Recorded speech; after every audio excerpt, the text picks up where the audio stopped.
அண்மை செய்தி. தென்மேற்கு வங்கக்கடல் பகுதியில் நிலவி வந்த குறைந்த காற்றழுத்த தாழ்வு பகுதி வலுவிழந்திருக்கிறது என்று இந்திய வானிலை ஆய்வு மையம் தெரிவித்திருக்கிறது.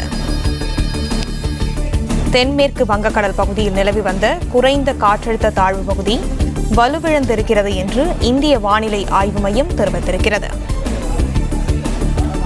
வலுவிழந்திருப்பதாகவும் இது வட தமிழ்நாடு மற்றும் தெற்கு ஆந்திர கடலோர பகுதிகளுக்கு அருகே வளிமண்டல சுழற்சியாக நிலை கொண்டிருக்கிறது என்றும் வானிலை ஆய்வு மையம் தெரிவித்திருக்கிறது.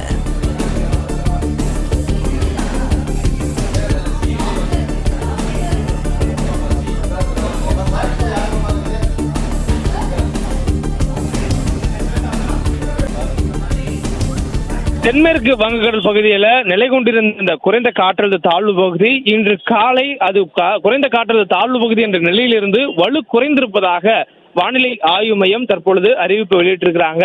வட தமிழ்நாட்டின் கடலோர பகுதிகள் அருகே இது தென்மேற்கு வங்கக்கடல் பகுதியில் நிலை கொண்டிருந்த நிலையில தமிழ்நாட்டிற்கு பரவலாக மழைக்கான வாய்ப்பு ஏற்பட்டதாக வானிலை ஆய்வு மையம் தெரிவிச்சிருந்தாங்க. இதன் காரணமாக 24 மணி நேரத்தில் அதிகபட்சமா நமக்கு மயிலாடுதுறை மாவட்டத்தில் மழை பதிவாகி இருந்தது. சென்னை உள்ளிட்ட மாவட்டங்களில் பரவலாக மிதமான மழை தொடர்ந்து பெய்து வந்த நிலை இருந்தது. தற்போது தமிழகத்துக்கு மழை வாய்ப்பு ஏற்படுத்தியிருந்த இந்த குறைந்த காற்றழுத்த தாழ்வு பகுதி வலு இழந்து விட்டதாகவும் தற்பொழுது அது வெறும் வளிமண்டல சுழற்சியாக மட்டுமே அதே பகுதியில் நீடிப்பதாகவும் வானிலை ஆய்வு தெரிவித்திருக்கிறாங்க. தொடர்ச்சியாக காற்றில் ஏற்பட்ட மாற்றங்கள், அதே போன்று காற்றில் மேல் பகுதிகளில், அதாவது வளிமண்டலத்தின் மேல் பகுதிகளில் இந்த சுழற்சிக்கு மேலாக வரக்கூடிய காற்றில் ஈரப்பதம் இல்லாமல் வெறும் ட்ரை ஏர்னு சொல்லக்கூடிய அளவிலான காற்றுகள் வந்தது உள்ளிட்ட பல்வேறு இது வலு குறைந்திருப்பதாக வானிலை ஆய்வு தெரிவித்திருக்கிறாங்க. தொடர்ந்து இதனுடைய நகர்வு அந்த வளிமண்டல சுழற்சியாக இருக்கும் எனவும் அதனை ஒட்டி நமக்கு மழைக்கான வாய்ப்புகள் இருக்கும் எனவும் தெரிவிக்கப்பட்டிருக்கிறது.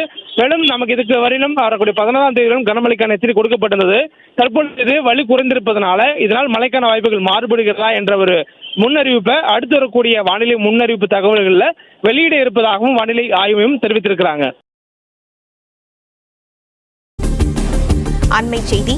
சென்னை கிண்டி அரசு கலைஞர் நூற்றாண்டு மருத்துவமனையில் கத்தியால் குத்தப்பட்ட மருத்துவருக்கு தீவிர சிகிச்சை நடைபெற்று வருகிறது. இதை பற்றின மேலும் விவரங்களை எமது செய்தியாளர் வினோத் வழங்க கேட்கலாம். வினோத், வணக்கம். விவரங்கள்.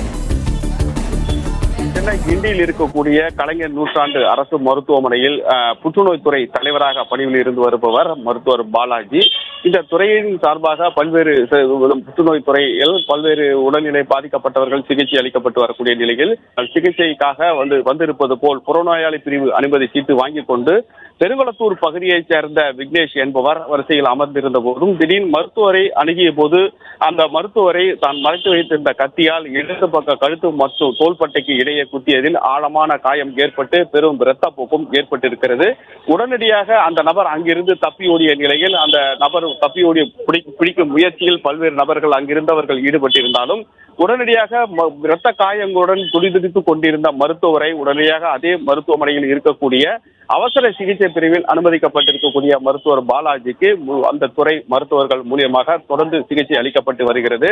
அதே நேரத்தில் அவருடைய உடல்நிலையில் இருக்கக்கூடிய மனிதனுடைய உடல்நிலையில் ஹீமோகுளோபின் அளவானது 12ஆக இருக்க வேண்டும் என்பதும் தற்போது அவர் உடல்நிலையில் எந்தவித முன்னேற்றமும் இல்லாத நிலையில் அது ஹீமோகுளோபின் அளவானது 5ஆக இருப்பதாகவும் மருத்துவமனை அந்த துறை சக மருத்துவர்களால் தகவல் வெளியிடப்பட்டிருக்கக்கூடிய நிலையில் அந்த மருத்துவருக்கு ஏற்பட்டிருக்கக்கூடிய இந்த நிலை குறித்தும் தொடர் மருத்துவர்கள் மற்றும் அனைத்து துறை மருத்துவர்களும் அவருடைய உயிருக்கு எந்தவித ஆபத்தும் ஏற்படாத அளவுக்கு தொடர் மருத்துவ சிகிச்சை அளித்து வருவதாகவும் தகவல் வெளியாகி இருக்கக்கூடிய நிலையில் இந்த நிலையில் அவருக்கு இருக்கக்கூடிய உடலில் இருக்கக்கூடிய ஹீமோகுளோபின் அளவு குறைந்திருப்பது ஒரு சர்ச்சையை ஏற்படுத்தியிருந்தது. சார், இந்த சம்பவத்தில் குறிப்பாக மருத்துவர் பாலாஜி அவர்கள் மிகுந்த நற்பெயர்களை கொண்டதாக நிறைய பேர்கிட்ட கேட்க முடியுது. என்ன நடந்துச்சு சார்? அவங்க மதர் பேஷண்ட் இன்னைக்கு விக்னேஷ்ங்கிறவர் டாக்டர் அசால்ட் பண்ணது. அவங்க மதருக்கு இங்கே தொடர்ந்த ஒரு ஹாட்ச்கின் லிம்போமாங்கிற கேன்சருக்கான ட்ரீட்மெண்ட்டில் தான் இருந்திருக்கிறாங்க. 6 மாதமாக கீமோதெரப்பி கொடுத்துட்டு தான் இருந்திருக்கு. இங்கே தான் ட்ரீட்மெண்ட் எடுத்துகிட்டு இருக்காங்க. அவங்க ஒரு ஸ்டேஜில் அவங்க வரும்போதே அட்வான்ஸ் ஸ்டேஜுங்கிறது அது மற்ற இடத்துக்கு பரவறதுக்கான வாய்ப்பு இருக்குங்கிறத முதல்லேருந்தே சொல்லிட்டு வந்திருக்காங்க. முற்றிய நிலையில் தான் வராங்க. வரும்போது நுரையீரல்லையும் பரவி இருக்கு. அதனால இவங்களுக்கு ஆக்சிஜனில் தான் தொடர்ந்தாப்புல இவங்க இருக்கணும் அப்படிங்கிறது காலம்தான் பதில் சொல்ல முடியும். இதுக்கு மேலே மேற்கொண்டு ட்ரீட்மெண்ட்டுங்கிறது ஒன்றும் இல்லை, இதே ட்ரீட்மெண்ட் இப்படியே தான் கண்டினியூ பண்ணணும். அவங்க வந்து அவங்களுடைய சொந்த விருப்பத்தின் பேரில் அவங்க நாங்கள் டிஸ்சார்ஜ் ஆகி போகிறோம்னு சொல்லி போயிட்டு ப்ரைவேட்டில் ஏதோ ஒரு ஹாஸ்பிட்டலில் ட்ரீட்மெண்ட் எடுத்திருக்காங்க. அங்கே வந்து டாக்டர் சொன்னது ட்ரீட்மெண்ட்டு அவர் என்ன சொன்னாருங்க தெரியாது, இந்த பையன் வந்து சொல்கிறது இன்னும் வேறு மாதிரி கொடுத்துருக்கலாமே அப்படிங்கிற மாதிரி ஒரு பிக்சர் டாக்டர்கிட்ட டிஸ்கஸ் பண்ணியிருக்காரு. கேஷுவலாக வந்து டாக்டர்கிட்ட உட்காந்து டிஸ்கஷன் தான் வந்திருக்காரு. வரத்துக்கு முன்னாடி மற்ற பேஷண்ட் அட்டெண்டர்கிட்ட இல்லாமல் நல்லா தான் பேசி இருந்திருக்காரு. அதனால் அவர் இந்த மாதிரி ஒரு எண்ணத்தோட மருத்துவமனைக்கு அணுகினாருங்கிறது யாருமே எதுவுமே எந்த எதிர்பார்ப்பும் இருக்க முடியாது. கேஷுவலாக போனவர் உட்காந்து பேசுகிறார், அவர் குத்துற அளவுக்கு அவர் வந்து ஒரு நைஃப் எடுத்துகிட்டு வர்றாருன்னா, கிச்சன் நைஃப் எடுத்துகிட்டு வர்றாருன்னா வரும்போது அந்த மோட்டிவ்ல தான் வந்திருக்காருங்கிறது ரீட்ரோஸ்பெக்டிவாக தான் எங்களுக்கு தெரியுது. ஸோ அந்த நேரத்தில் வந்து நாங்கள் டாக்டரை தான் பார்க்கணுமே ஒழிய இவர் யார் என்ன, இவருடைய பேக்ரவுண்ட் என்ன, இவருக்கு வந்து முன்னாடியே இதெல்லாம் இருக்காங்கிற விசாரணையில் நாங்கள் இறங்காமல் முதல் உதவி செய்யணும் டாக்டருக்கு. அவருக்கு பல 10 இடத்துல 7 இடத்துல வந்து கத்தினால பேனா கத்திங்கிறதுனால ரொம்ப ஆழமாக போக முடியல. அவர் அப்படி இப்படின்னு சீவினதில் நான் ஒரு 7 இடத்துல வந்து கீறினது. அவர் ஏற்கனவே பாலாஜிங்கிற டாக்டர் வந்து ஹார்ட் பேஷண்ட்டாக இருந்து அவருக்கு வந்து ஒரு ஆப்ரேஷனும் ஆகி அயோட்டிக் அனியூரிசம் இருந்து அதுக்காக சிந்தட்டிக் கிராஃப்டும் போட்டு அதுக்கப்புறம் பேஸ்மேக்கரும் அவருக்கு வச்சிருக்கு. ஸோ அவருடைய இறுதி துடிப்பு வந்து சீராக இருக்கணுங்கிறதுக்காக பேஸ்மேக்கரை வச்சிருந்தவர். அவர் வந்து சிந்தட்டிக் கிராஃப்ட் போட்டதுனால அவர் வந்து பிளட் உறைஞ்சிடக்கூடாது, அந்த தன்மை இல்லாமல் இருக்கிறதுக்காக பிளட் தின்னருங்கிறது அசிட்ரோம்ன்ற மாத்திரையே ரெகுலராக போட்டுக்கிட்டே இருக்கணும். பீரியாடிக்கலாக இந்த ஹாஸ்பிட்டல்லையே 2 வாரத்துக்கு ஒரு தடவை அவர் ஐஎன்ஆர்னு டெஸ்ட் பண்ணுவார். அவருடைய ரத்தம் உறையிற தன்மை எப்படி இருக்கு என்னன்னு பார்த்துக்கிறது. அதை பேஸ் பண்ணி அசிட்ரோம் மாத்திரை போட்டதுனால ஈவன் சின்ன கீரல்னாலையும் பிளட் லாஸ் நிறைய இருக்கும். ஸோ நிறைய பிளட்டு லாஸ் ஆச்சு. அதுக்காக 2 யூனிட் அவருக்கு பிளட்டும் கொடுத்துருக்கோம். ஃபேமிலி மெம்பர்ஸ் எல்லாமே இருக்காங்க. நான் அவர் கூடயே 7 வருஷம் ஓமந்தூரார் மல்டி ஸ்பெஷாலிட்டியில் ஒர்க் பண்ணதுனால அவருடைய எல்லா கண்டிஷனும் எனக்கு தெரியும். நானும் அனஸ்தட்டிஸ்ட். ஒரு மருத்துவராக இப்படி ஒரு நிகழ்வு எப்படி பார்க்குறீங்க? அவர் கிட்டத்தட்ட 9-10 வருஷமாக அசோசியேட் ப்ரொஃபஸர் ரேங்க்ல இருக்கிறவர் சார். சரிங்களா?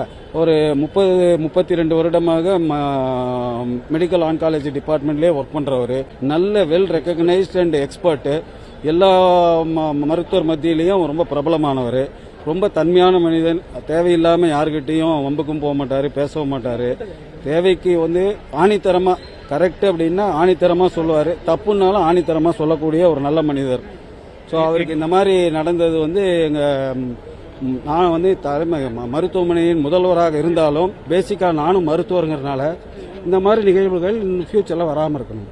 சென்னை கிண்டி அரசு மருத்துவமனைக்கு துணை முதல்வர் உதயநிதி ஸ்டாலின் வருகை தந்திருக்கிறார். இந்த காட்சிகளை நாம் பார்த்துக் கொண்டிருக்கிறோம். இது குறித்தான முழு விவரங்களோடு இணைகிறார் நமது செய்தியாளர் சதீஷ் முருகன். வணக்கம் சதீஷ் முருகன். தற்போது அங்குள்ள கள நிலவரங்கள் என்னவாக உள்ளது?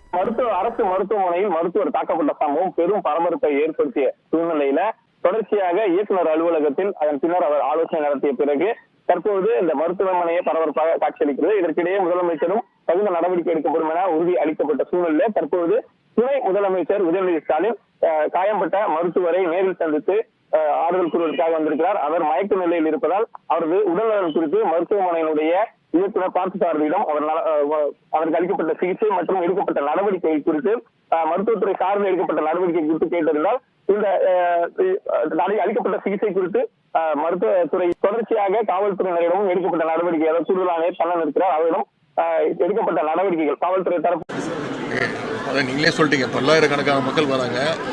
இவரே விக்னேஷ் அவர்களே தொடர்ந்து 6 மாசமா இந்த மருத்துவமனைக்கு அவங்களுடைய தாயாரை கூட்டிட்டு வந்திருக்கிறார்.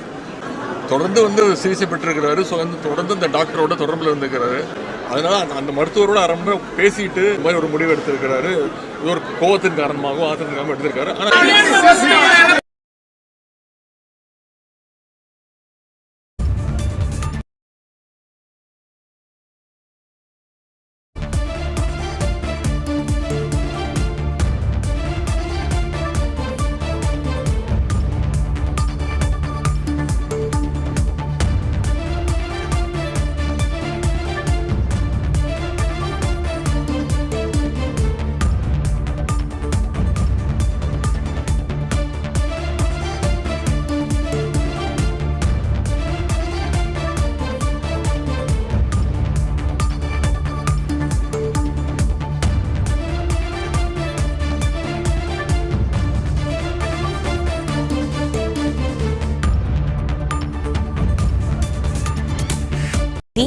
தமிழகத்தில் அரசு மருத்துவமனையில் மருத்துவர்களுக்கு பாதுகாப்பற்ற சூழ்நிலை நிலவுவதாக தமிழிசை சவுந்தரராஜன் குற்றம் சாட்டியிருக்கிறார்.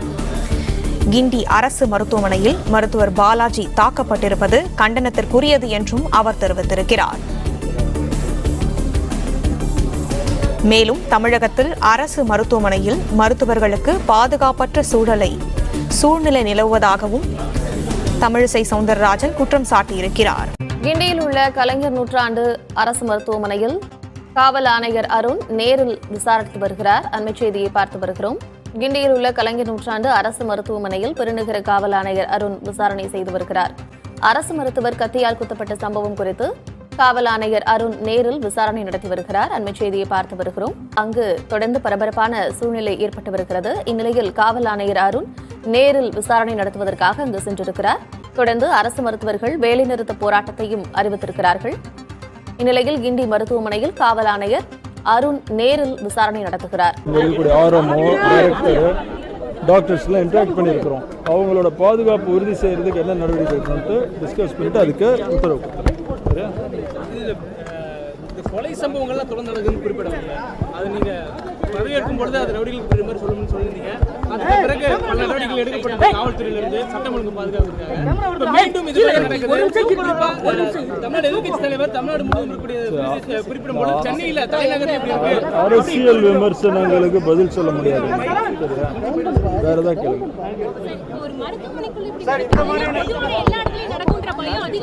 இந்த மருத்துவமனையில் நடந்தது, அந்த குற்றவாளி 6 மாசமா இங்க வந்துட்டு போயிட்டு இருக்கிறான். நேற்று கூட அதை டாக்டர்கிட்ட ஒரு மணி நேரம் இன்ட்ராக்ட் பண்ணியிருக்கிறான். புதுசா வந்த ஆளு கிடையாது. அவனு இங்க 6 மாசமா அவனோட அம்மா ட்ரீட்மெண்ட்ல இருந்திருக்கிறாங்க.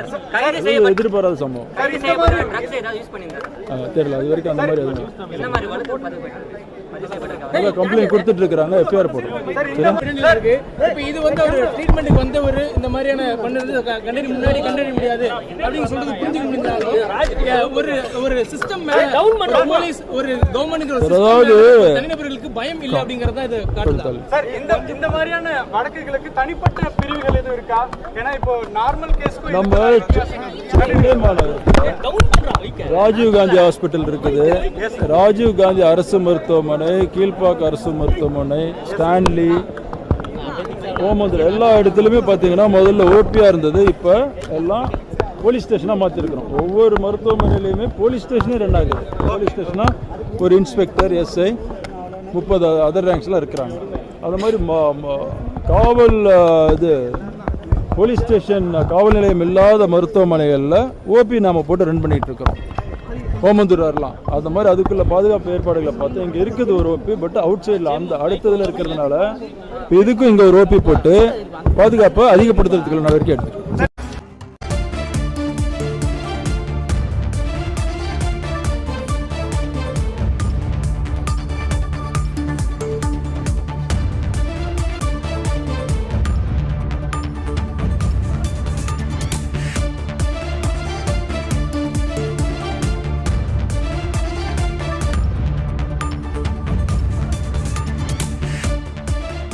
கிண்டி மருத்துவமனையில் மருத்துவர் பாலாஜி பட்டப்பகலில் கத்தியால் குத்தப்பட்ட சம்பவம் அதிர்ச்சி அளிக்கிறது எனவும் அரசு மருத்துவருக்கு கூட பாதுகாப்பு இல்லை. சென்னையில் மருத்துவர் கத்தி குத்தை கண்டித்து சேலத்திலும் அரசு மருத்துவர்கள் போராட்டத்தில் ஈடுபட்டுள்ளனர். இது தொடர்பான கூடுதல் விவரங்களை செய்தியாளர் திருமலையிடம் கேட்கலாம். திருமலை, விவரங்கள். சென்னை கிண்டி அரசு மருத்துவமனையில் புற்றுநோய் மருத்துவர் பாலாஜி தாக்கப்பட்ட சம்பவம் தமிழ்நாடு முழுவதும் உள்ள அரசு மருத்துவர்களிடையே பெரும் அதிர்ச்சி ஏற்பட்டிருக்கிறது. இந்த சம்பவத்தை கண்டித்து தமிழகத்தின் பல்வேறு பகுதிகளில் மருத்துவர்கள் போராட்டத்தில் ஈடுபட்டு வரக்கூடிய சூழ்நிலையில் சேலம் அரசு மோகன் குமாரமங்கலம் மருத்துவமனையில் தீவிர சிகிச்சை பிரிவு, மகப்பேறு சிகிச்சை பிரிவு தவிர்த்து புறநோயாளிகள் மற்றும் உள் நோயாளிகள் சிகிச்சை பிரிவுகளில் பணிபுரியக்கூடிய மருத்துவர்கள் தங்களது பணியை புறக்கணித்து மருத்துவமனை வளாகத்தில் கண்டன ஆர்ப்பாட்டத்தில் ஈடுபட்டனர். குறிப்பாக தமிழ்நாடு அரசு மருத்துவர்கள் கூட்டமைப்பின் சேலம் மாவட்ட ஒருங்கிணைப்பாளர் சேலத்திலும் அரசு மருத்துவர்கள் தற்போது போராட்டத்தில் ஈடுபட்டிருக்கிறார்கள். இது தொடர்பான விவரங்களை வழங்கியமைக்கு நன்றி. அனைத்து விதமான பேச்சுவார்த்தைக்கும் அரசு தயாராக இருக்கிறது. மருத்துவர்களின் பாதுகாப்புக்கு நாங்கள் தயாராக இருக்கிறோம் என்றார்கள். பதட்டமான ஒரு சூழ்நிலை இருக்கிறது. எந்த ஒரு அசம்பாவித சம்பவமும் நடந்துவிடக்கூடாது என்பதற்காக காவல்துறை பாதுகாப்பு போடப்பட்டிருக்கிறது. காவல்துறையின் உயர் அதிகாரிகள், குறிப்பாக ஜாயின்ட் கமிஷனர் எல்லாருமே வந்திருக்கிறதையும் நம்மளால பார்க்க முடியுது. தொடர்ச்சியாக காவல்துறையினுடைய பாதுகாப்பு என்பது இந்த மருத்துவ வளாகம் முழுவதுமாகவே போடப்பட்டிருக்கிறது. பணிகளை புறக்கணித்து மருத்துவர்களும் மறுபுறத்தில் ஈடுபட்டு வருவதையும் பார்க்க முடிகிறது.